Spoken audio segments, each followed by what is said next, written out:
नमस्कार दोस्तों, BR07 channel में आप सभी का स्वागत है। तो दोस्तों, दरभंगा एम्स की जमीन 16 दिसंबर को देखने आ सकते हैं मुख्यमंत्री जी। जी हाँ दोस्तों, मुख्यमंत्री नीतीश कुमार के संभावित दरभंगा दौरे से एम्स का निर्माण कार्य जल्द शुरू होने की संभावना जग चुकी है। सीएम के संभावित दौरे को लेकर DMCH परिसर में तैयारी तेज कर दी गई है। DMCH खेल मैदान में मुख्यमंत्री के चौपट उतरने के लिए हेलीपैड तैयार किया गया है। हालांकि मुख्यमंत्री के कार्यक्रम की फिलहाल आधिकारिक पुष्टि नहीं हो पाई है, लेकिन हेलीपैड तैयार कर लिए जाने से अनुमान है कि 16 दिसंबर को कुशेश्वर स्थान का दौरा करने के बाद मुख्यमंत्री नीतीश कुमार DMCH भी पहुंच सकेंगे।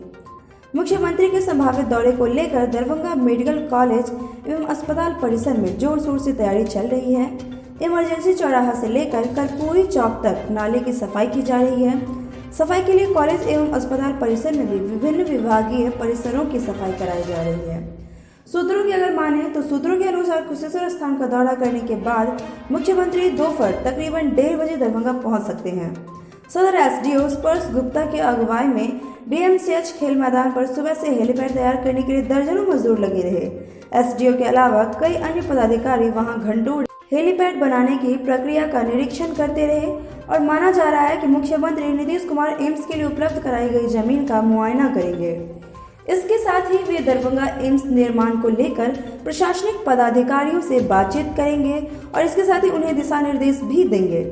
वहीं दूसरी ओर ये भी माना जा रहा है कि वे DMCH की जमीन का भी मुआयना कर सकेंगे। DMCH में मरीजों की सुविधा के लिए प्रस्तावित नए भवनों से संबंधित वे अधिकारियों से जानकारी लेंगे। DMCH के अस्तित्व को बरकरार रखने के लिए नया मास्टर प्लान तैयार किया गया है और इसके तहत कई नए भवनों का निर्माण जल्द शुरू हो सकता है। DMCH आगमन के दौरान मुख्यमंत्री सुपर स्पेशलिटी अस्पताल का भी निरीक्षण कर सकते हैं। तो दोस्तों, ये था हमारा आज का खबर। इसके साथ हम लेंगे आपसे साथ ही दरभंगा की लोकल खबरें एवं दरभंगा रिपोर्ट से जुड़ी हुई तमाम खबरों के लिए आप हमारे चैनल पर बने रहिए। फिर मिलते हैं नेक्स्ट वीडियो में एक नए अपडेट के साथ। तब तक के लिए शुक्रिया।